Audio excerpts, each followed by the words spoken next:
Abrí los ojos antes de que amaneciera del todo. En realidad no había dormido. Hace mucho que ya no duermo de verdad. Las noches aquí arriba no son ruidosas, y justamente por eso pesan más. No hay cables zumbando, no hay motores lejanos, no hay perros ladrando en algún caserío perdido al otro lado del valle. Solo está el viento rozando las copas de los pinos, el crujido seco del techo de la cabaña cuando la helada aprieta, y el sonido de mis propios pensamientos, dando vueltas una y otra vez alrededor de cosas que ya no tienen arreglo. Me quedé sentado un rato en el borde de la cama, con la manta todavía sobre las piernas, dejando que el cuerpo se acostumbrara al frío. Había escarcha por dentro de la ventana otra vez. Eso pasa cuando el fuego muere antes del alba y no vuelvo a alimentar la estufa pasada la medianoche. Mis botas, forradas con piel vieja de conejo, seguían donde siempre, junto al hierro tibio de la cocina a leña, para que no amanecieran duras como piedra. Me las puse, me eché el abrigo encima y salí a la nieve. El aire olía a limpio y a cuchillo. Tenía ese aroma afilado que solo aparece cuando el bosque entero parece congelado hasta los huesos. Me quedé un minuto en el porche, mirando la línea de árboles, antes de bajar por el pequeño sendero que uso para revisar las trampas.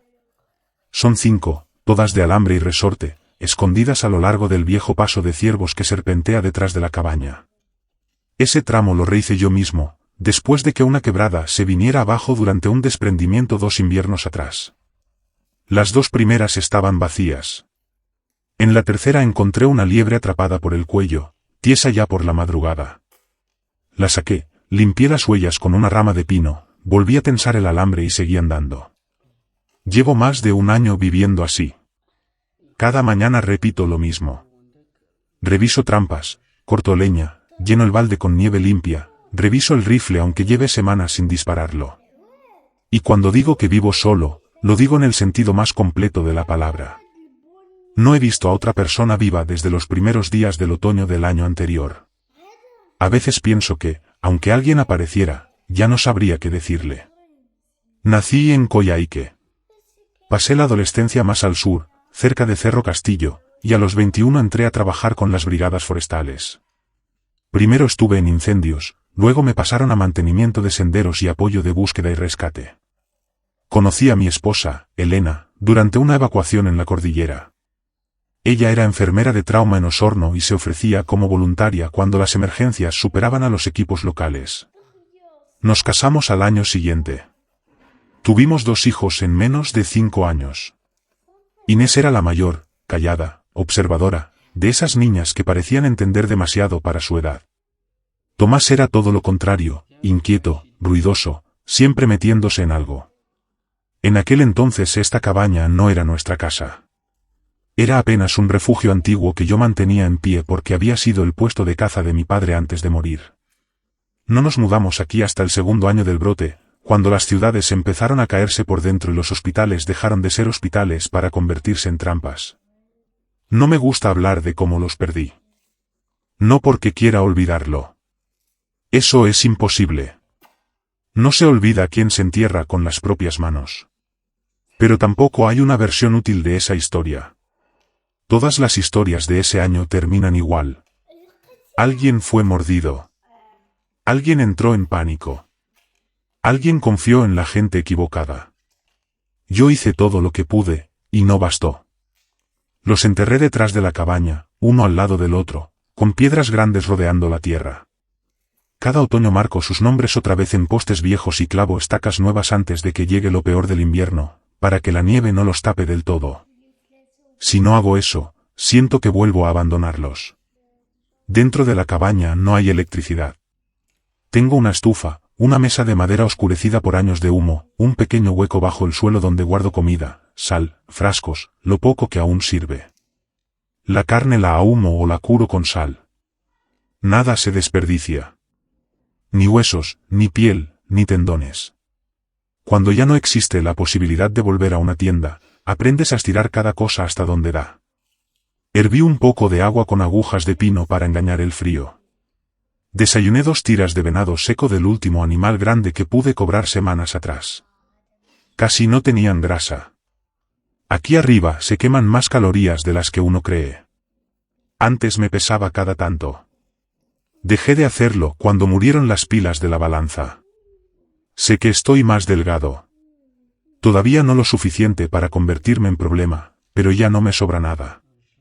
Después de comer, agarré el viejo catalejo y subí hasta la loma donde antes había una torre de vigilancia. Se incendió y colapsó al principio del desastre, pero la cresta sigue ofreciendo una vista limpia del valle y del camino que baja hacia la carretera vieja. Desde allí todavía pueden verse algunos autos semienterrados bajo piedra y nieve, detenidos como si el mundo hubiera contenido la respiración y nunca la hubiera soltado otra vez. Paso horas ahí arriba. Al principio empecé a registrar el movimiento de los infectados para entender si seguían rutas estacionales, si migraban, si obedecían a algún patrón. Anotaba dirección, clima, terreno, todo. Con el tiempo, sospecho que seguía haciéndolo solo para tener algo fuera de mi propia cabeza en lo que concentrarme. La mayoría no sube tan alto. Los que llegan hasta estas laderas suelen venir solos, lentos, endurecidos por el frío. Algunos se desploman, se congelan y más tarde, cuando cambia la temperatura, vuelven a moverse. La infección no mata al cuerpo como lo haría una enfermedad normal. Apaga lo que queda de pensamiento y deja al organismo funcionando en una especie de circuito básico. Responden al ruido, a la luz, al movimiento. En verano son más violentos. En invierno parecen frágiles, quebradizos incluso, pero eso no los hace menos peligrosos.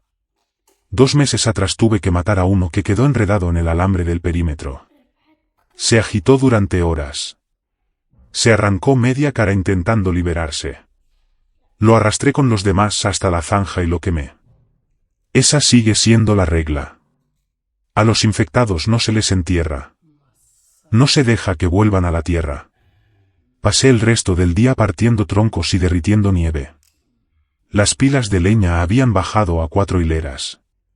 Antes de que terminara el invierno tendría que bajar por más.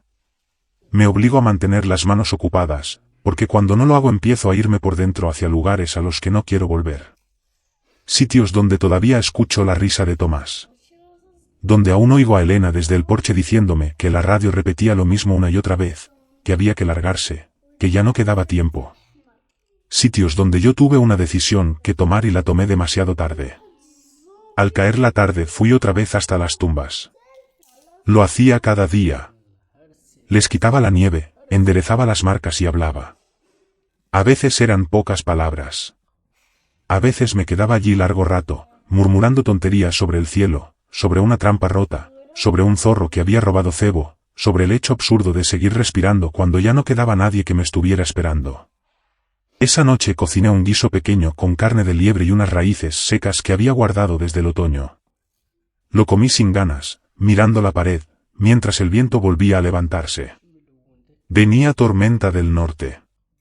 Eso normalmente significaba 2 o 3 días sin salir, encerrado con el fuego y el silencio. No me importó. No tenía a dónde ir ni a quién rendirle cuentas. Después de lavar lo poco que había usado, me senté junto a la estufa con la pistola en las manos. Era la misma que llevaba encima cuando cayeron los puestos de control en la frontera del valle.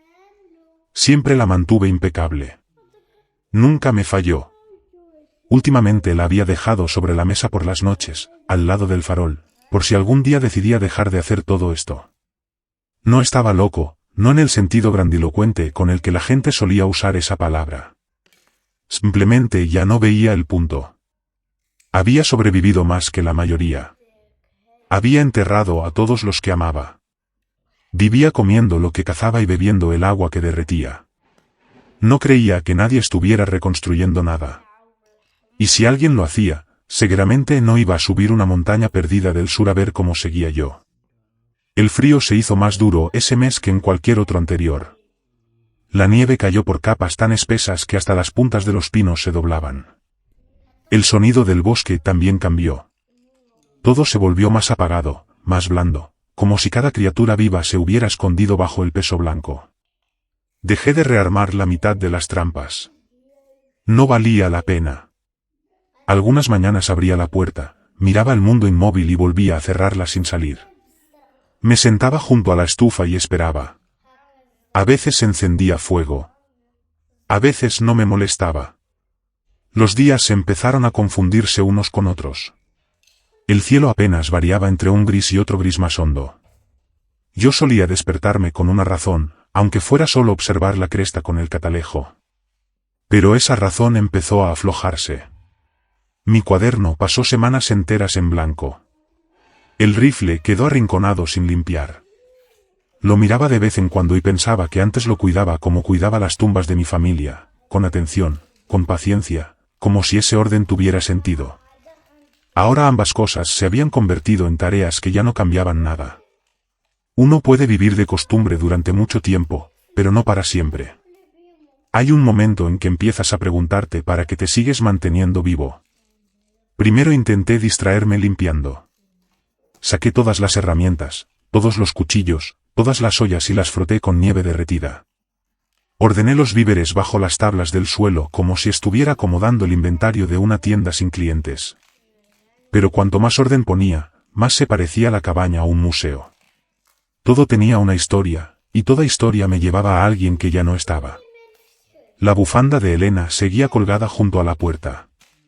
La resortera de Tomás seguía clavada sobre la ventana. El rompecabezas de madera de Inés continuaba incompleto sobre una repisa. Nunca lo terminé después de enterrarla. Ni siquiera recordaba cómo encajaban las piezas. Algunas mañanas me sentaba directamente junto a las tumbas, en la nieve, y empezaba hablando con disculpas. Le decía a Elena que sentía no haberme marchado antes, que cuando todavía funcionaban algunas clínicas yo de verdad creí que teníamos más tiempo. Le decía a Tomás que había sido valiente aquella noche en la que corrimos entre autos detenidos y gente gritando, aunque todavía escuchara sus sollozos en la cabeza. Le decía a Inés que me hubiera gustado que viera cómo brillaban las estrellas ahora que el cielo estaba limpio de ciudades. A veces hasta me daba una risa amarga, porque hablar de estrellas delante de 3 cruces enterradas en nieve sonaba estúpido incluso para mí. La pistola pasó a quedarse sobre la mesa casi todos los días. La limpié 2 veces aquella semana. Era más ritual que mantenimiento. El metal estaba perfecto, aceitado, frío. Conté las balas otra vez, 3 cargadores completos y una en la recámara. Me repetía que la dejaba a mano por seguridad, por si algo salía del bosque, pero conocía la verdad. Lo único de lo que quedaba defenderme era de mis propios pensamientos. El día en que decidí que ya estaba, el aire amaneció inmóvil. No había viento. No había pájaros. El silencio tenía peso, un peso denso que te empuja contra los tímpanos hasta que terminas escuchando tu propio pulso. Me levanté antes del alba y prendí un fuego como no encendía desde hacía tiempo. Cociné el resto de la carne seca, herví una olla entera de agua, barrí el suelo, apilé la leña, tapé una rendija por donde siempre se colaba el aire helado. Todo tenía que quedar en orden. Me parecía importante dejar la cabaña limpia, como si fuera a recibir visita. Después saqué una cajita pequeña que llevaba meses evitando. Dentro estaban las cartas de Elena, escritas durante el primer año del brote, cuando la red eléctrica todavía fallaba a ratos pero existía. Hablaban de cosas pequeñas, del cansancio, de sus padres, de cómo intentaba distraer a los niños. La última era distinta. Era breve, a lápiz, en un pedazo de papel cualquiera. La había dejado sobre el mesón la mañana en que tuvimos que huir. Yo la había guardado cerrada. Aquella vez, por fin, la abrí. Decía, si nosotros no lo logramos, prométeme que seguirás siendo bueno.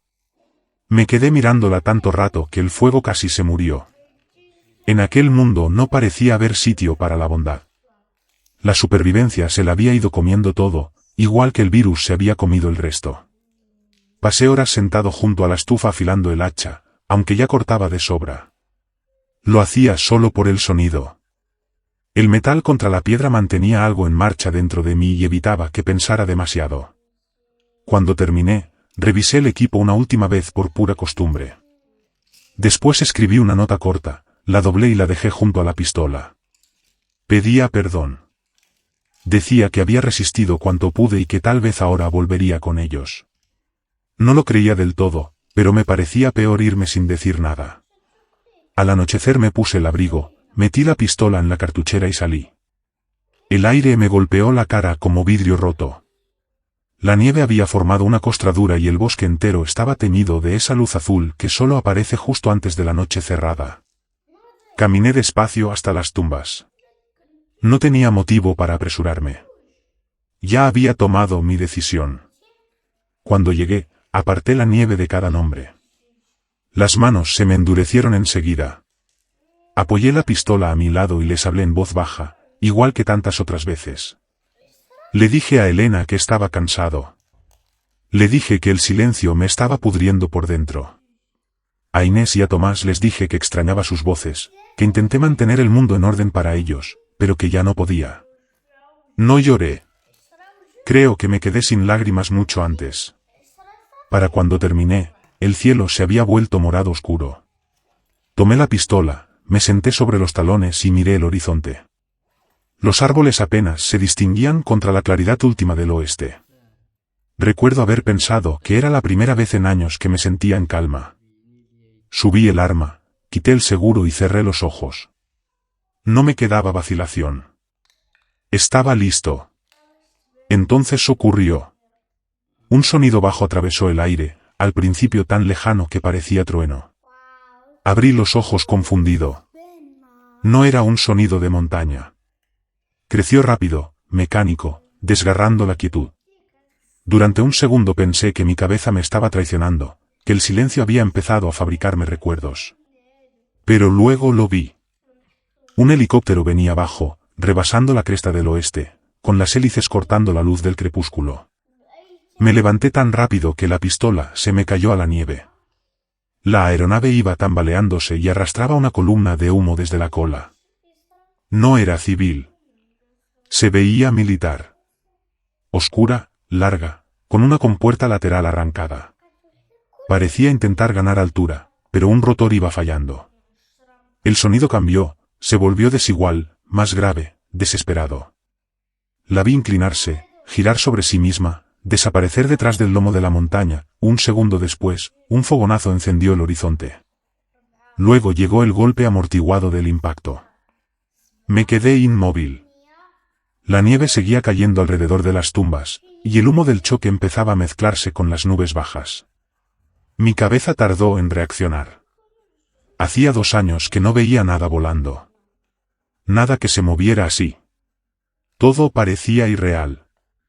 Caminé hasta el borde del claro y miré hacia donde había caído, esperando otro sonido, otra explosión, otro motor. No llegó nada. Solo silencio otra vez, pero ahora más pesado. Miré las tumbas. Me temblaban las manos, y ya no era por el frío.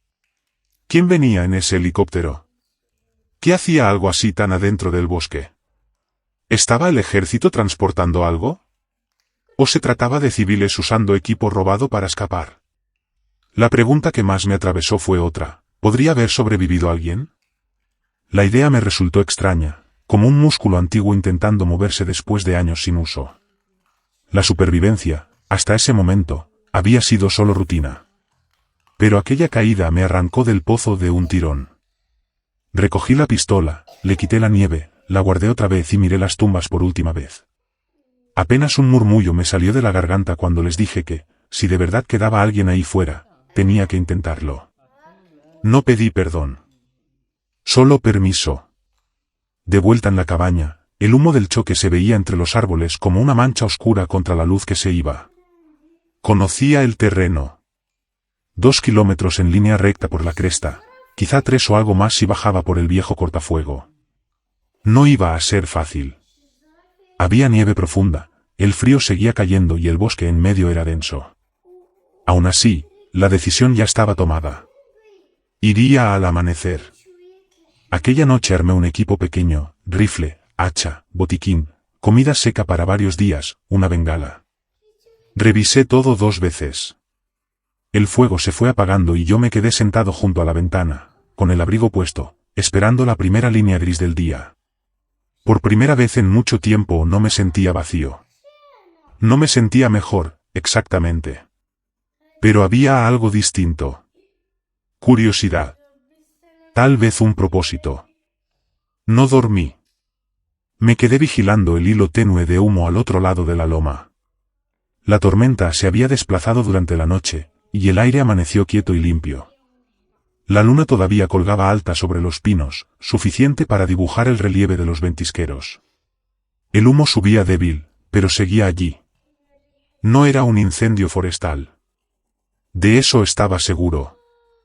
El sitio del choque continuaba desprendiendo calor. Y eso significaba combustible, o vida. Cuando amaneció del todo, salí con la mochila al hombro. El aire quemaba por dentro de la nariz. Me quedé un momento largo mirando hacia la cresta. La luz rosada tocaba apenas los bordes del valle congelado.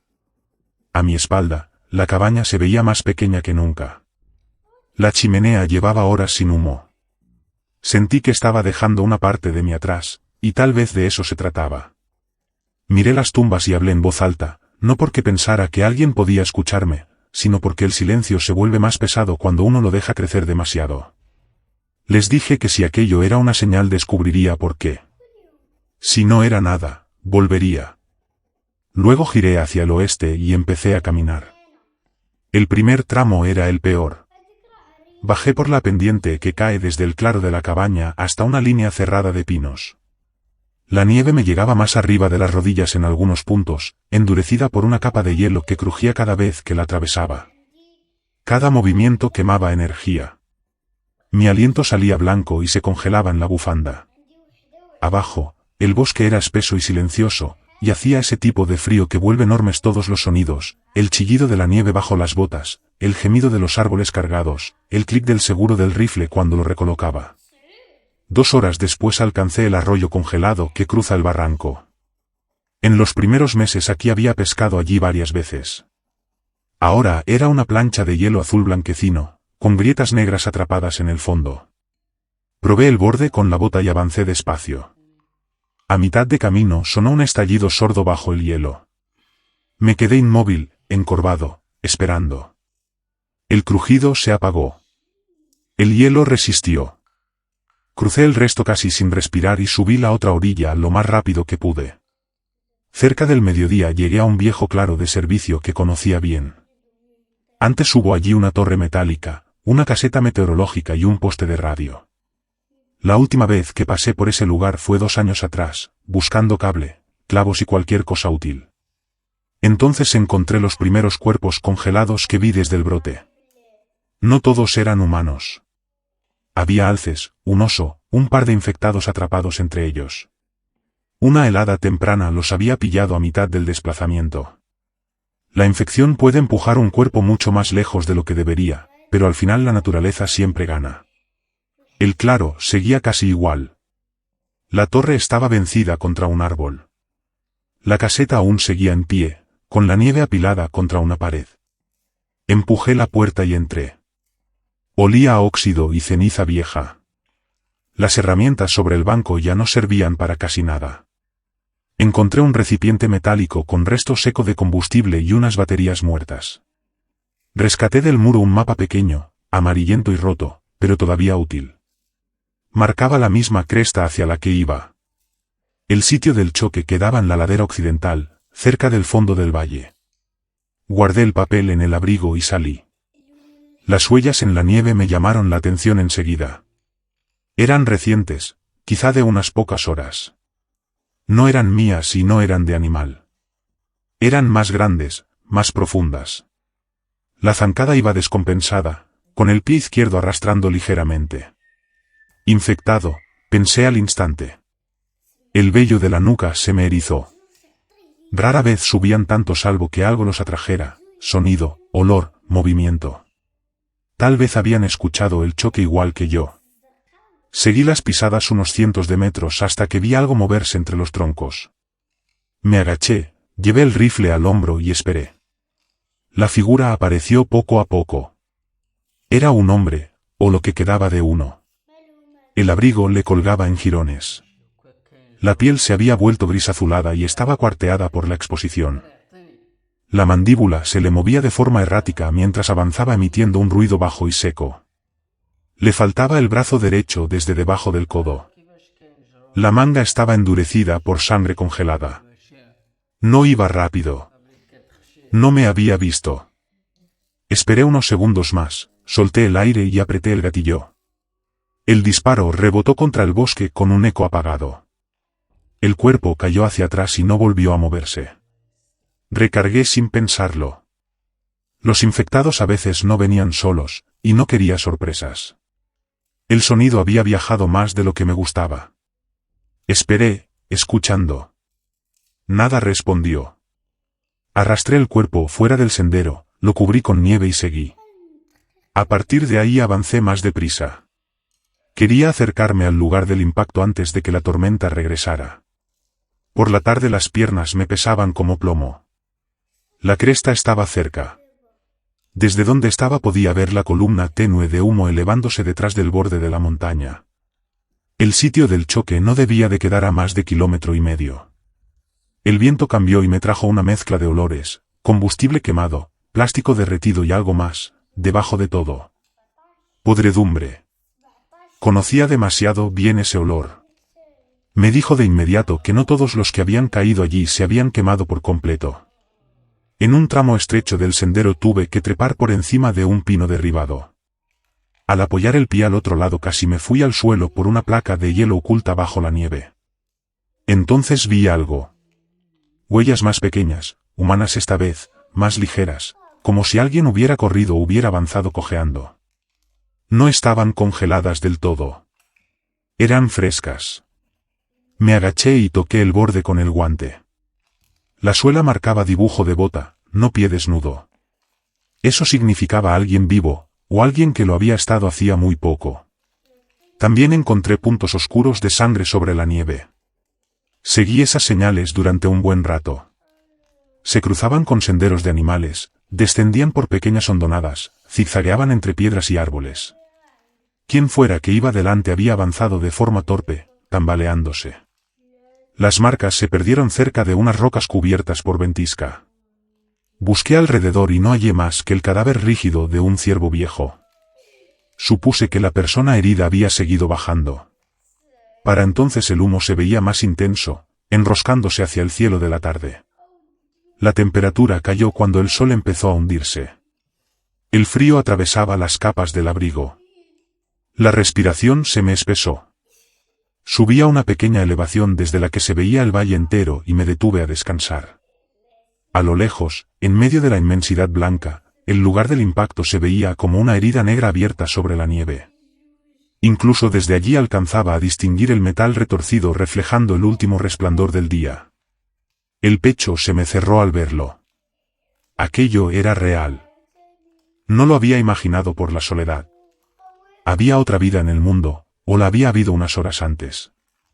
Miré el reloj, que seguía funcionando aunque no lo ajustaba desde hacía tiempo. Pasaban unos minutos de las 4. Quedaba menos de 1 hora de luz. No me daría tiempo a bajar, revisar y regresar antes de la noche. Tenía que decidir si arriesgaba el último tramo o si acampaba. El viento volvió a cambiar y me trajo otra vez ese olor del fondo del valle, más fuerte, más nítido. Cuerpos. Y no todos muertos desde hacía mucho. Armé un refugio pobre junto a una pared de roca usando una lona y ramas caídas. No iba a dar calor, pero sí cortaría el viento. Encendí un fuego pequeño en un pozo poco profundo, cubierto lo bastante como para que la luz no corriera muy lejos. No quería llamar la atención. Lo último del humo del helicóptero se teñía de naranja entre la niebla. Comí un trozo de carne seca más por costumbre que por hambre. A la distancia se oyó el crujido profundo del hielo acomodándose, quizá en un arroyo enterrado. Cuando oscureció del todo, percibí algo por debajo del viento. No era árbol, no era nieve moviéndose. Era un ritmo suave e irregular, como respiración. Al principio pensé que era la mía misma, deformada por el frío. Pero no coincidía. Venía de la pendiente, más abajo, justo fuera del alcance del fuego. Me quedé quieto, estirando el oído. El sonido volvió, un gemido bajo, entrecortado, y después nada. No era animal. No era el viento. Había alguien, o algo, con vida ahí abajo. Agarré el rifle despacio, echando tras el cerrojo lo suficiente para escucharlo encajar. Esperé un minuto entero sin moverme. El ruido no regresó. Solo llegó de vez en cuando el chasquido leve de la nieve asentándose. Decidí no investigar en plena noche. Si quedaban supervivientes, aún estarían allí al amanecer. Y si era un infectado, con esa temperatura no iría lejos. Apagué el fuego, enterrando las brasas bajo nieve. Me senté contra la roca, tirando del abrigo sobre el cuerpo, mientras el frío me iba entumeciendo dedos y pies. Miré hacia el valle hasta que el humo se volvió invisible. El gemido no se repitió, pero la memoria de ese sonido se me quedó dando vueltas dentro de la cabeza. Era demasiado constante para ser viento, demasiado humano para ignorarlo. Cuando la primera luz tocó la cresta ya estaba despierto, golpeando los pies contra el suelo para devolverles algo de calor. El humo del choque se había adelgazado, pero seguía subiendo como una cinta gris. Preparé el equipo, comprobé el rifle y empecé a bajar. Cada metro que descendía hacía más fuerte el olor a metal calcinado y algo todavía peor bajo él. La pendiente se volvió más áspera. Usé el hacha como piolet improvisado, clavándola en el hielo cuando las botas perdían agarre. Los guantes se me endurecieron por la escarcha. A medida que me acercaba empezaron a aparecer fragmentos, trozos de fuselaje enterrados en ventisqueros, pedazos de rotor medio fundidos, ramas carbonizadas. Los árboles cercanos al impacto estaban ennegrecidos y algunos aún humeaban. Cuando por fin alcancé el borde del sitio del choque, la mañana tenía ese resplandor blanco y sin color propio de las jornadas más frías. El helicóptero yacía ladeado contra una pared de roca. La cola había salido despedida y estaba sepultada ladera arriba. Uno de los rotores permanecía clavado en un banco de nieve, con las aspas dobladas hacia atrás. El fuselaje se había abierto por el compartimiento de carga, dejando a la vista el interior destrozado. Me agaché, miré a través del visor y conté cuerpos. Al menos 5 alrededor. 2 seguían sujetos en la cabina, erguidos en la muerte. Otro colgaba medio fuera de la puerta lateral. Uno más estaba boca abajo en la nieve, con las piernas torcidas en un ángulo imposible. Y más allá, movimiento. Algo pequeño, apenas visible, un tirón lento. El pecho se me apretó. Bajé el rifle y avancé despacio, hundiéndome hasta media pierna con cada paso. La nieve crujía demasiado fuerte. Al acercarme vi la verdad. Era un soldado. Tenía los ojos abiertos, empañados de hielo, y la boca se le movía en espasmos mínimos. Los dientes le castañeteaban sin ritmo. La infección lo había mantenido prendido en el cuerpo, esperando calor. El pecho se le alzó una vez, como si quisiera respirar. Saqué el hacha, apoyé la bota en el torso y descargué el filo con fuerza sobre el cráneo. El sonido fue breve y denso. Esperé unos segundos, comprobando que no volviera a moverse, y limpié el metal en la nieve. Revisé el resto. El piloto seguía en su asiento, amarrado, con media cara desaparecida. Tenía las manos congeladas sobre los mandos. Otro cuerpo colgaba invertido entre correas, con las costillas visibles bajo el uniforme roto. Dentro de la cabina olía a plástico quemado y carne corrompida. Encontré una pistola encajada bajo un asiento y la guardé con 2 cargadores. Los uniformes llevaban insignias militares, pero el equipo era más nuevo que cualquier cosa que hubiera visto desde el colapso. En la bodega de carga el techo se había hundido. Había cajas aplastadas y otras aún cerradas. Limpié la nieve de una de ellas y leí la plantilla pintada, Transporte Médico NX-27. Se me encogió el estómago. NX-27 era el nombre que le daban a la infección en los primeros meses, antes de que el lenguaje se simplificara y todo el mundo empezara a llamarla simplemente la peste. Había visto ese código en viejos carteles de cuarentena y formularios hospitalarios. Lo que transportaban no eran provisiones para civiles. Estaba relacionado con el virus. Acerqué uno de los contenedores pequeños y forcé el cierre. Dentro había ampollas de vidrio colchadas con espuma. La mayoría se habían roto durante el impacto. Aún así, entre etiquetas manchadas alcancé a leer fragmentos, suero 5C, lote Coyhaique. Lo primero que pensé fue en un intento de vacuna. Tal vez un equipo de investigación moviendo muestras. Ya no debería haber importado, pero esa certeza me atravesó más hondo que el frío. Alguien había seguido intentándolo. Alguien, incluso después de todo, seguía buscando arreglar el mundo. Entonces lo oí otra vez. El mismo sonido de la noche anterior, ese gemido roto, pero ahora cerca. Venía de más adentro del fuselaje, detrás de un panel colapsado. Avancé con cuidado entre metal retorcido y cristales, agachándome bajo una viga deformada. La luz entraba débil por una abertura en el casco. El aire estaba cargado de humo y combustible. Mis botas crujían sobre el vidrio triturado. Y entonces la vi. No debía de tener más de 15 años. Estaba apoyada contra la pared interior, envuelta en una chaqueta de vuelo demasiado grande para su tamaño. Tenía los labios azules, la piel casi blanca, los ojos entreabiertos pero perdidos. Uno de sus brazos descansaba en un ángulo feo, cubierto con una tela empapada de sangre. Estaba respirando, aunque de forma superficial e irregular. Me quedé quieto un segundo, incapaz de creerlo. Luego el cuerpo se me movió solo. Me arrodillé a su lado, busqué mordidas, encontré ninguna. El pulso era débil, pero firme. Le hablé bajo, aunque dudaba que pudiera oírme.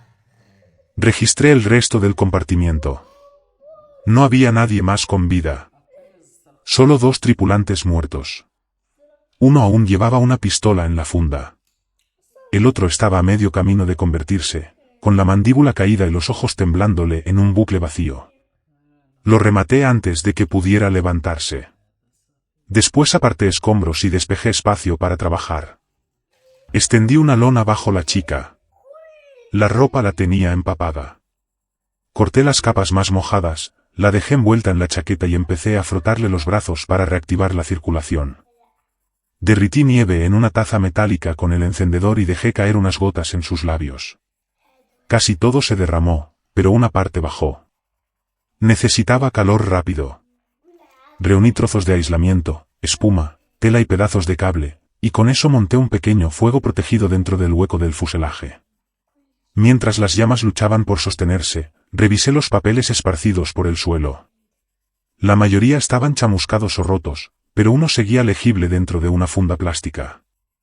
Lo acerqué a la luz y leí lo poco que se salvaba. Operación Puente, traslado prioritario de prototipos de vacuna NX-27, Ruta Sur, acceso civil restringido.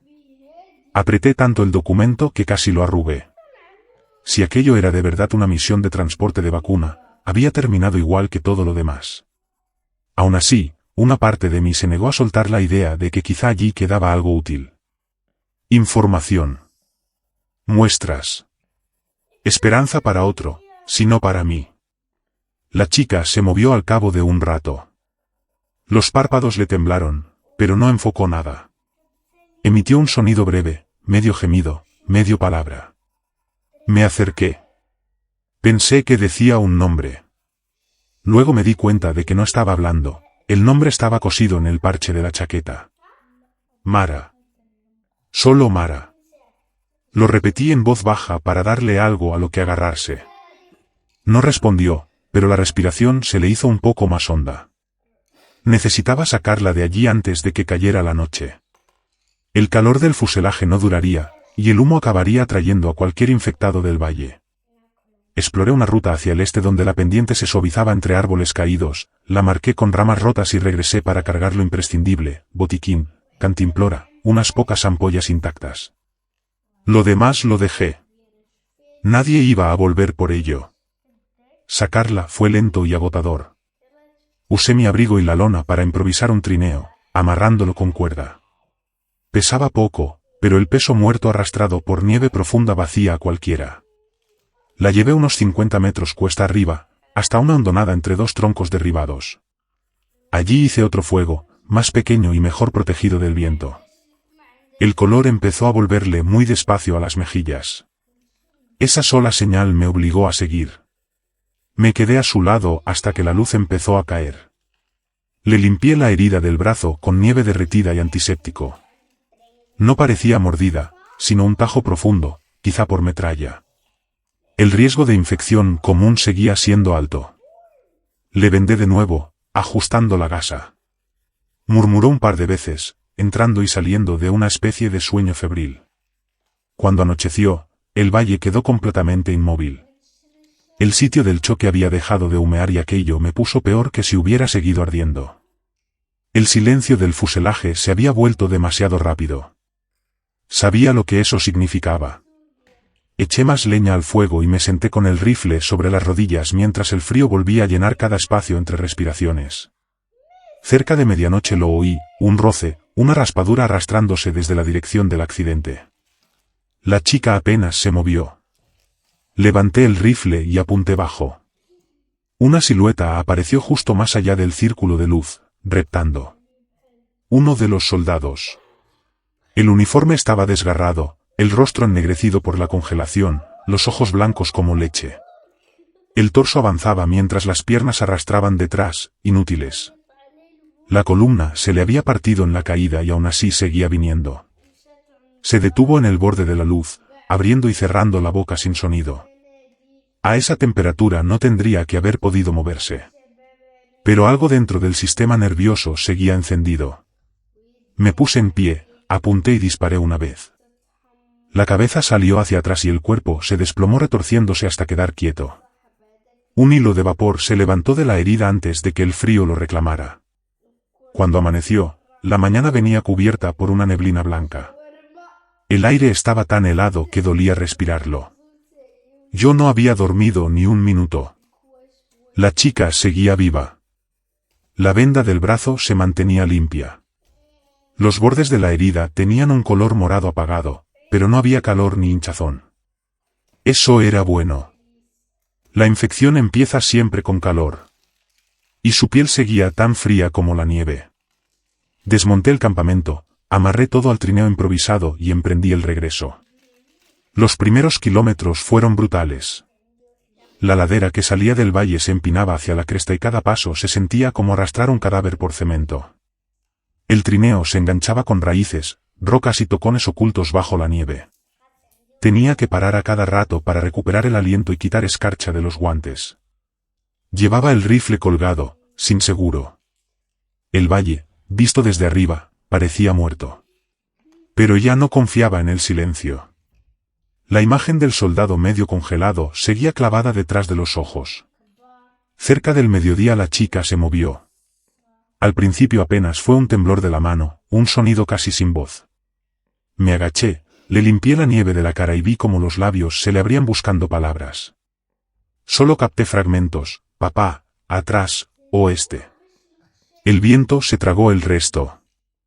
Le dije que estaba a salvo, que la llevaba a refugio, aunque ella no reaccionó. Seguí tirando del trineo y hablando sin parar, más para romper el vacío que por otra cosa. La llamé chiquilla varias veces. Me parecía más fácil que usar su nombre demasiado pronto, como si nombrarla del todo pudiera romper algo frágil. Acampamos la noche siguiente en una depresión del terreno, cerca de una vieja torre forestal. Encendí un fuego pequeño bajo la plataforma y subí a la caseta por si encontraba algo útil. Hallé un termo agrietado que todavía olía vagamente a café, unas bengalas y 2 latas oxidadas. Ese olor a café me golpeó de repente con una memoria que no esperaba: mañanas en la cocina, Elena sirviendo en tazas desparejadas, Tomás trepando al mesón para robar azúcar, Inés fingiendo leer el periódico al revés.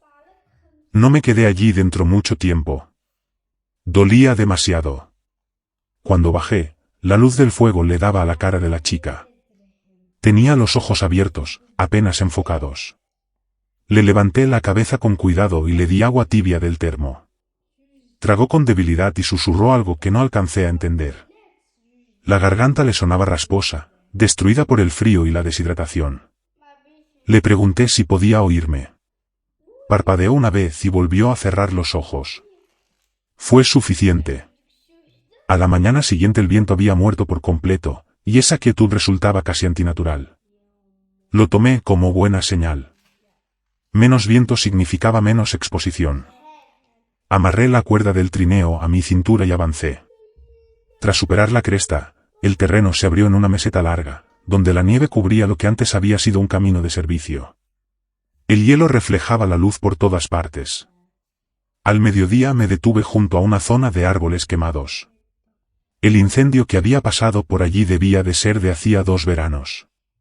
Los troncos seguían negros, pelados, pero entre ellos empezaban a asomar señales de vida: hierba dura, huellas de conejo, brotes mínimos entre la ceniza. Eso me obligó a pensar en algo que llevaba demasiado tiempo negándome: el mundo no estaba muerto. Estaba esperando. La infección había arrasado ciudades y personas, pero no podía borrar el suelo ni el ciclo que seguía latiendo debajo. Incluso allí, la montaña reclamaba lo que los humanos habían soltado. Mara volvió a murmurar de vez en cuando. A veces llamaba a su padre. A veces nombraba a alguien llamada Tessa o Thalía, no pude distinguirlo bien. Yo no la corregía. Solo le respondía que resistiera, que ya faltaba menos. Había visto suficientes casos como para reconocer los primeros signos del virus: fiebre, desorientación, espasmos finos en los dedos.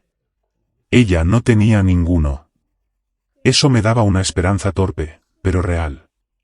El siguiente atardecer el cielo se puso del color del metal helado. Se olía otra nevada en camino.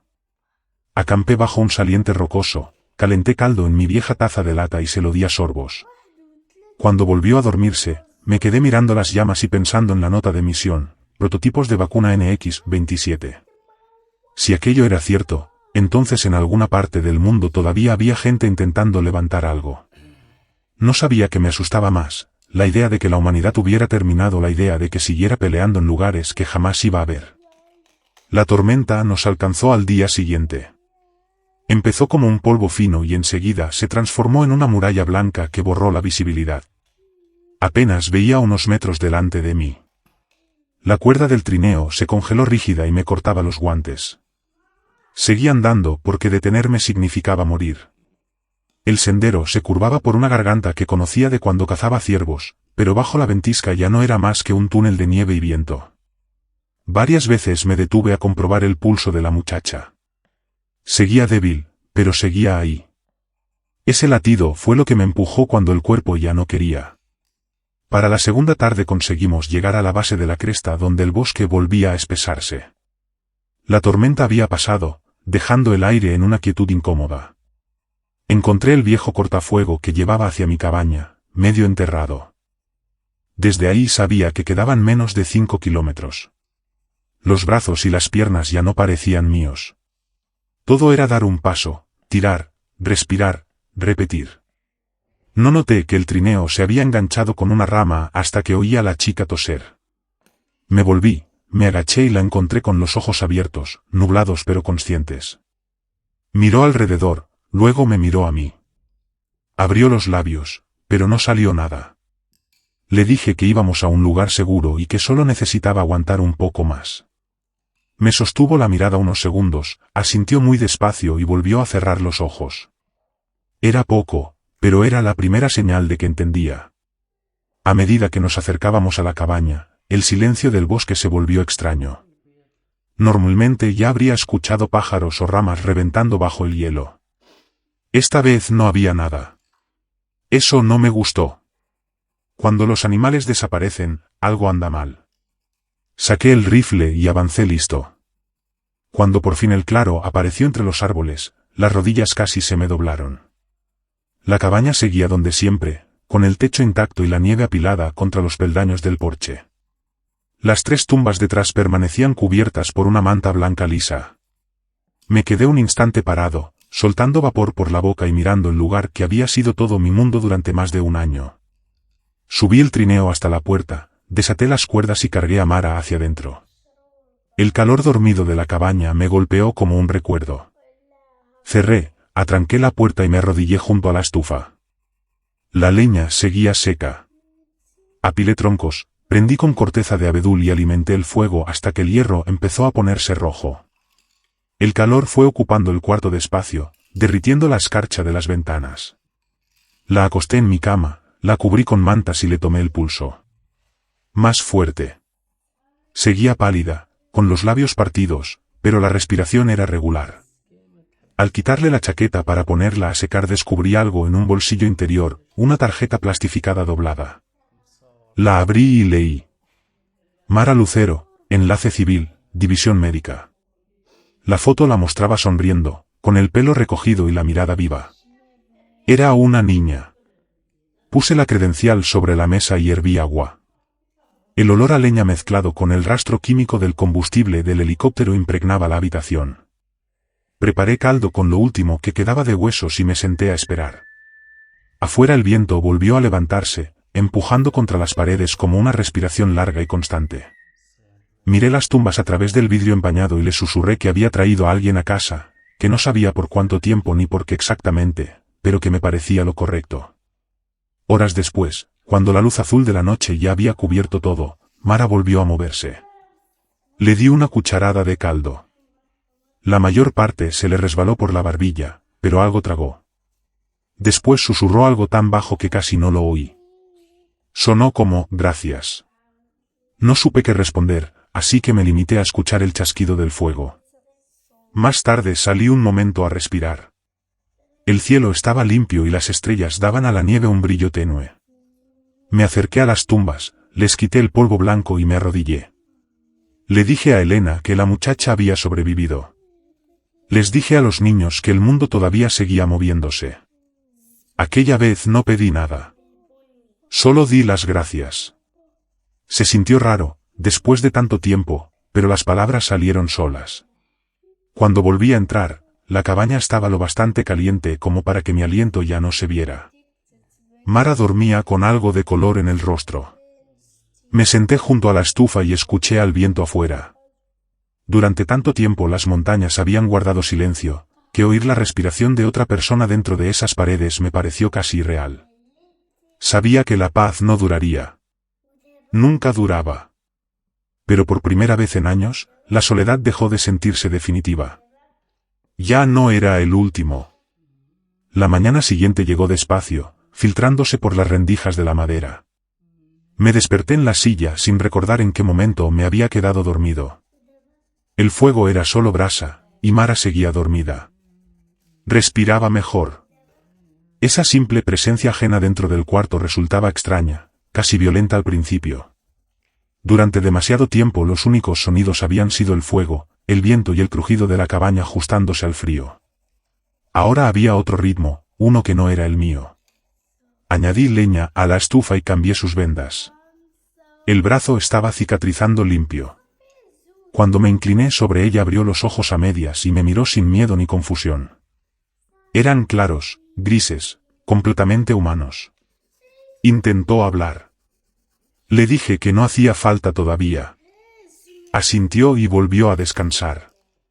Para la tarde tenía fuerzas suficientes para sostener la taza de caldo por sí misma. Me preguntó dónde estábamos. Le dije que en la cordillera de Aysén, muy lejos de cualquier carretera funcionando. Preguntó cuánto tiempo había pasado desde el choque. Le respondí que 3 días. Algo se endureció en su cara cuando recordó. Susurró que su padre era el piloto. No dije nada. No había nada que pudiera aliviar eso. En los días siguientes empezó a hablar más.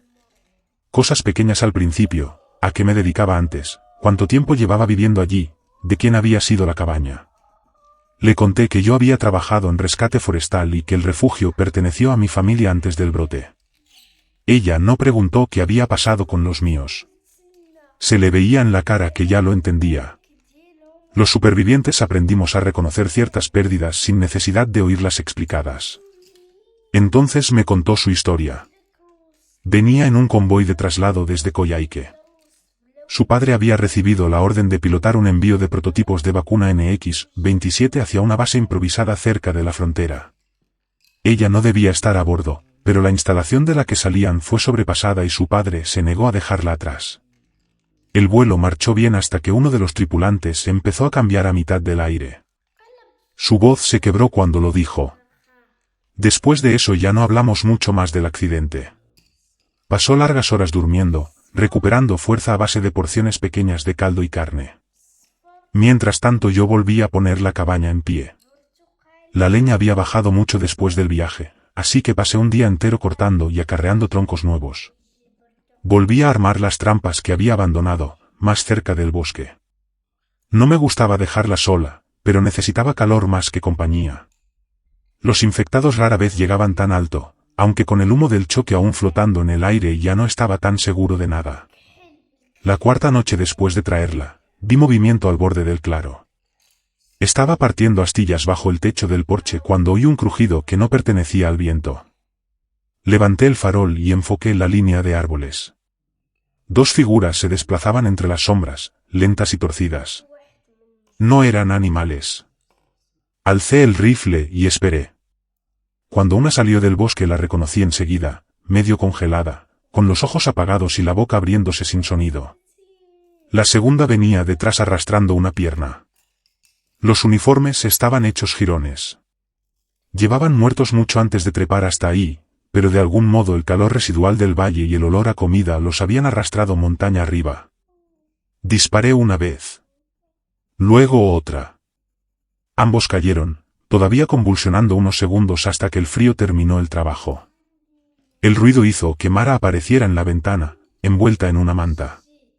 Le dije que no era nada, solo rezagados, pero su expresión dejaba claro que entendía lo que eso significaba.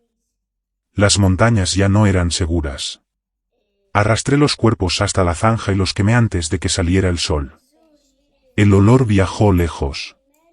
Después de aquella noche entendí que ya no podía seguir viviendo como antes, esperando, flotando, fingiendo que el tiempo se había detenido. No se había detenido. El mundo seguía moviéndose y rompiéndose, y ahora yo ya no estaba solo en él. Al día siguiente empezamos a trabajar juntos. Seguía débil, pero insistió en ayudar.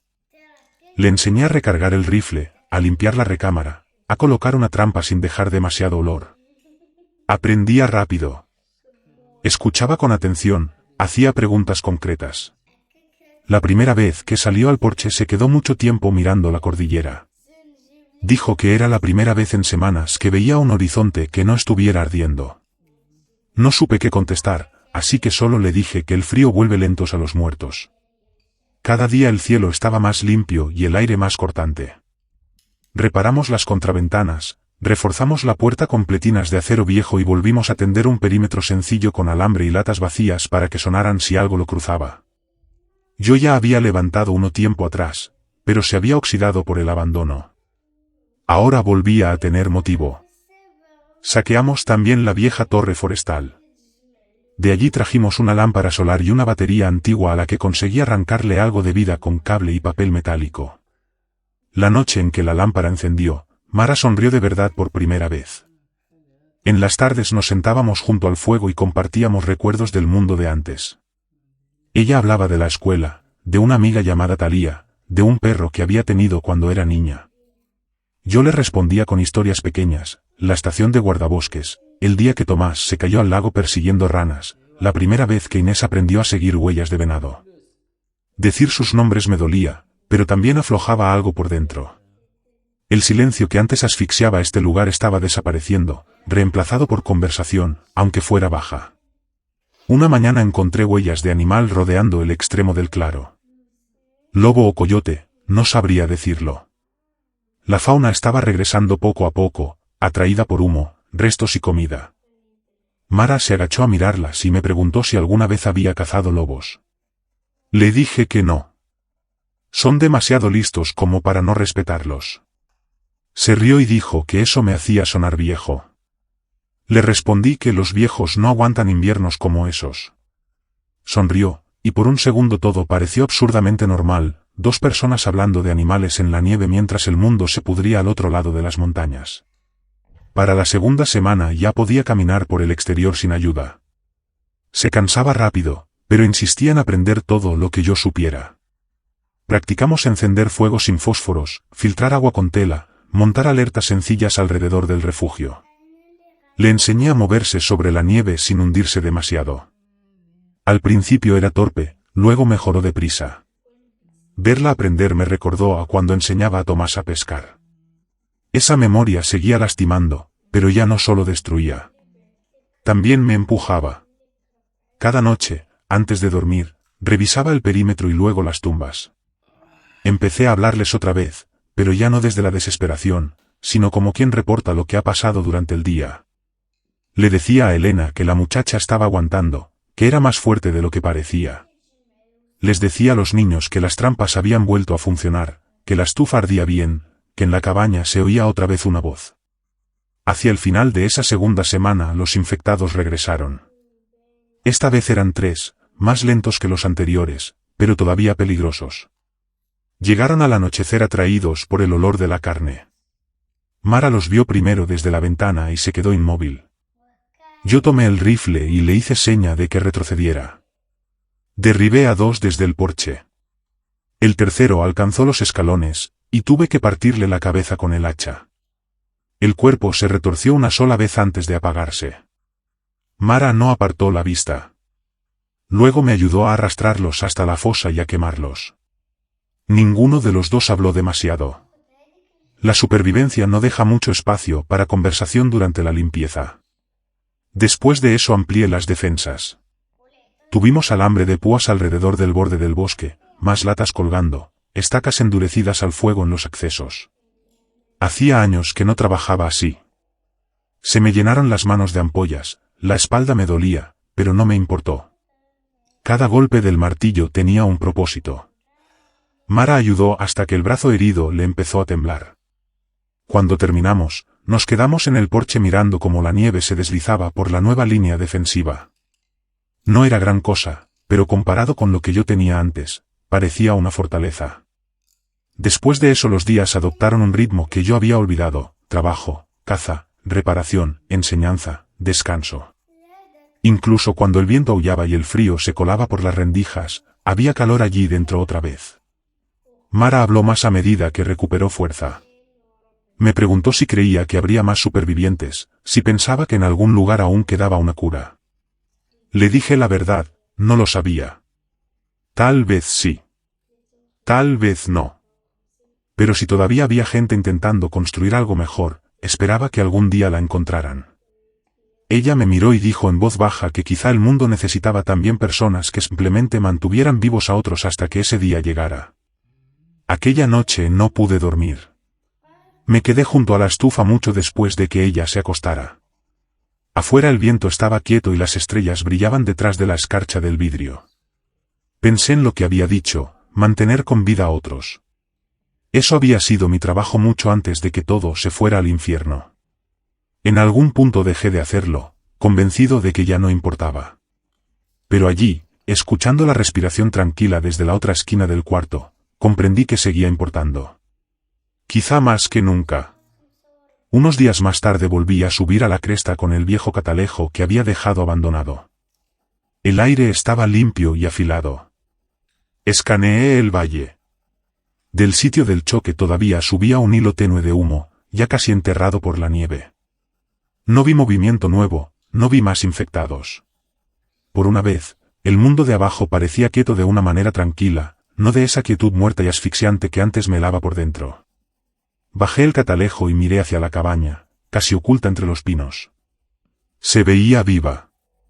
La chimenea soltaba humo, y sobre la nieve podían distinguirse huellas nuevas y rutas cortas entre las trampas y el porche. Cuando regresé, Mara estaba atendiendo el fuego. Sonrió al verme y preguntó si todo estaba despejado en la loma. Le dije que sí. Dijo que tal vez la primavera llegaría temprano ese año. No la contradije. No había ningún daño en dejar sitio para la esperanza. Al anochecer fui otra vez hacia las tumbas, como siempre. Les quité la nieve y me quedé allí mucho rato. Les dije que había cumplido. Les dije que lo había intentado. Que había encontrado a alguien que me necesitaba más que los muertos. Esta vez las palabras salieron firmes, sin atascarse. Me quedé hasta que el frío me subió por las botas y luego miré una última vez hacia el valle. A través del viejo catalejo podía ver kilómetros de nieve, bosque, las últimas hebras de humo en la distancia, y más allá, pequeñas figuras moviéndose entre el blanco. No eran muchas, pero bastaban para recordar que el mundo seguía cambiando, seguía siendo peligroso y seguía vivo a su manera rota. Bajé el visor y me volví hacia la cabaña, donde la luz del fuego brillaba débil tras la ventana. El silencio a mi alrededor ya no se parecía a un final. Se parecía al comienzo de algo que, por primera vez en años, volvía a importar.